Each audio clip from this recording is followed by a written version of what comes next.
Welcome to 2324.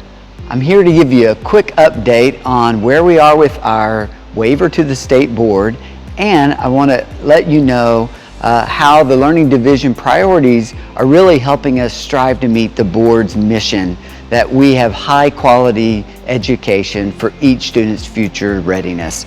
And so with our state board waiver, the board should hear that this week.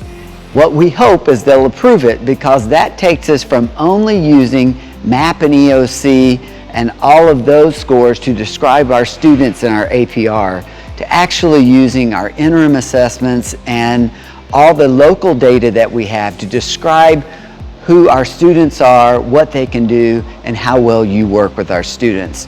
Hopefully we'll find that out this week. So if you'll notice in the graphic, we have been in a 5-year improvement journey. In this journey in 2018, we created the Instructional Cycle Protocol, which was really focused on what we can do in data teams and how we can improve in curriculum and instruction, and look at data and how those things can help improve what we do.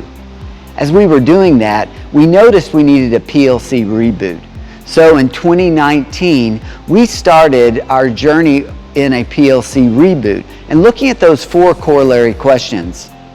As we did that, we reached out to our community and we said, what can we do as the instructional division to really help us to have graduates who represent our community? And so we created our Portrait of a Graduate. And in the middle of all of that, we had a global pandemic. And so we had to put all of that aside while you all valiantly worked on student wellness and made sure students were safe, and we're learning in that process. And so in 2020, we picked those pieces up again, but we were still so concerned about student wellness and about you all and just adapting to this new normal that we were in. In 2021, after noticing there were definitely some holes in learning and there were some gaps, we really wanted to focus in on that RTI process. And so as a district, we looked at all those tier 1, 2, 3 and how it leads to tier 4, but what's the remediation look like, and how can we push students to go beyond, and just how those tiers work together.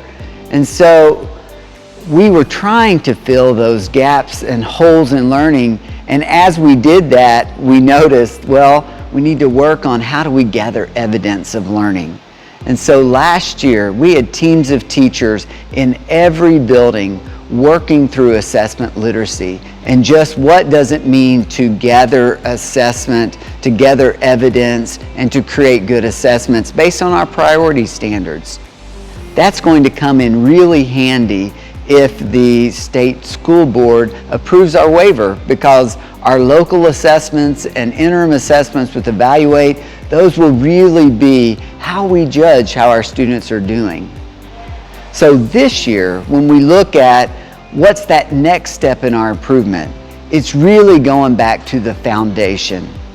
On Tuesday, August 15th, Wes Kieschnick is going to join us, and he's going to look at those 2 big foundational pieces of learning that you all do so well in. He's going to talk through about engagement in content and relationships with students.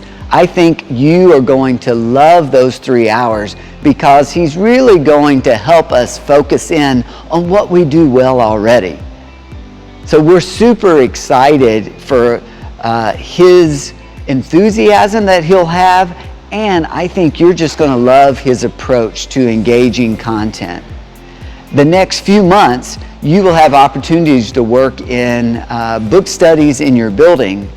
And then in October, we have Cassie Erkins, who what I hope, she's going to put a bow on this whole improvement cycle. And she's going to show us that these aren't all separate pieces, but they all actually fit together.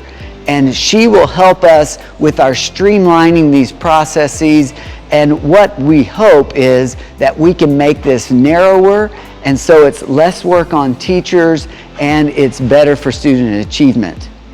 Speaking of less work on teachers, we've already started that process with 2 things just this fall. Your principals are going to tell you about the PDP process in NE, We've eliminated that this year, and they're going to give you more details on that. And K-4 teachers, you are going to rearrange how you're doing assessments this year at the beginning of the year. So we're going to be able to jump into instruction and not give as many assessments as we have in the past. We're really trying to narrow our focus and be very targeted on how we can do things that are good for kids and good for the adults as well. I so look forward to learning with you this year and growing with you this year. I'm excited about being in your classrooms, and this week I get to see you, so that's always good. We are stronger together, and I want to just wish you a blessed new year, and let's do it. It's a great year to be an Ozark Tiger.